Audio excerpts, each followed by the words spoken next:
Globalization is a common term that's commonly misunderstood. When we hear the word, we think of container ships, terms like trade deficit or dry governmental agreements.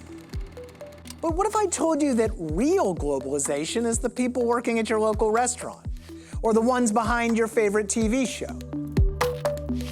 That's because globalization isn't really a thing at all. It's billions of humans cooperating in billions of ways about billions of things without direction from any one person or company or government.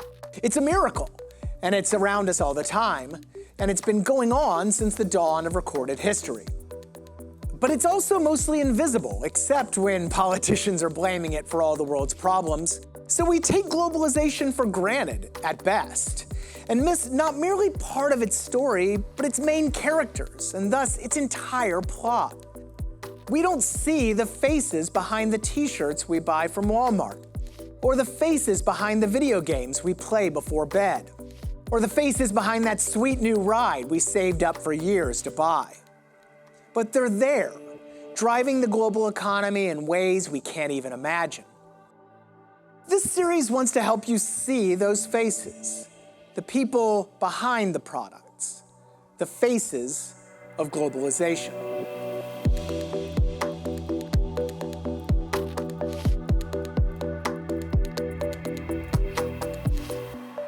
We start in tiny West Point, Georgia, an American textile town once crippled when those factories left, but now reborn thanks to globalization and foreign investment.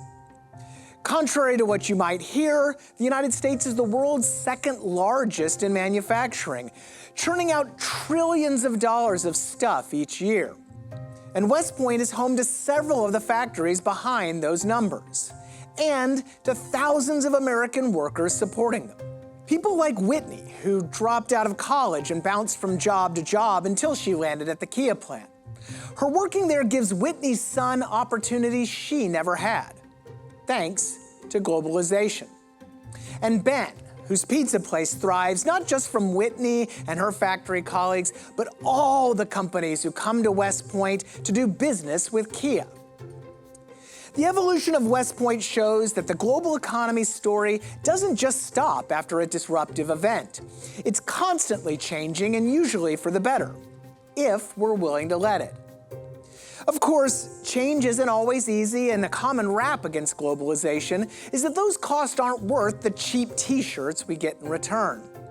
But those cheap t-shirts are themselves important, helping American families stretch their budgets and, as our next installment shows, serving as a lifeline for millions of the world's poorest people.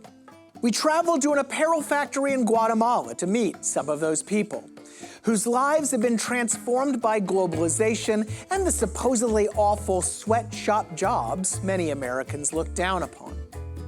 People like Felix, whose work in an apparel factory helped him put 3 children through school, and Jennifer, another factory worker who's also studying to become a psychologist. Their stories should remind us that products like cheap t-shirts haven't just made our own lives a little bit easier. They've helped more than 1 billion of our fellow humans escape abject poverty since the year 2000. Now, t-shirts and cars tell cool stories, but globalization's about more than just stuff. And our next film covers perhaps the coolest part of it all: video games. Today, millions of gamers here and abroad compete, collaborate, and conduct business in massive virtual worlds that seamlessly cross international borders. And they do it in front of millions of other people, in person and online. They're part of a global entertainment industry that's more than 3 times the size of music and movies combined.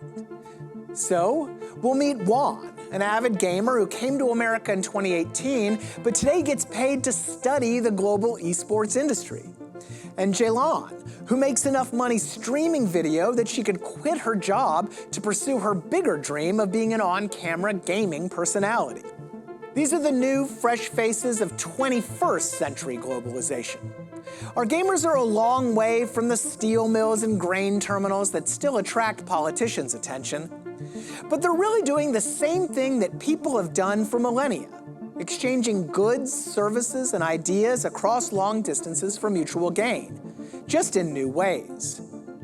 In a free and open economy, those ways will change again in the future, but people will always be at the center of the action. That's because humans are, as Adam Smith once said, the only animal that trades. We're unique in our ability to peacefully exchange goods and services to meet our needs and improve our lives. And we're always looking for better and more enjoyable ways to do it. As long as we exist, globalization will exist, and its faces will continue to inspire.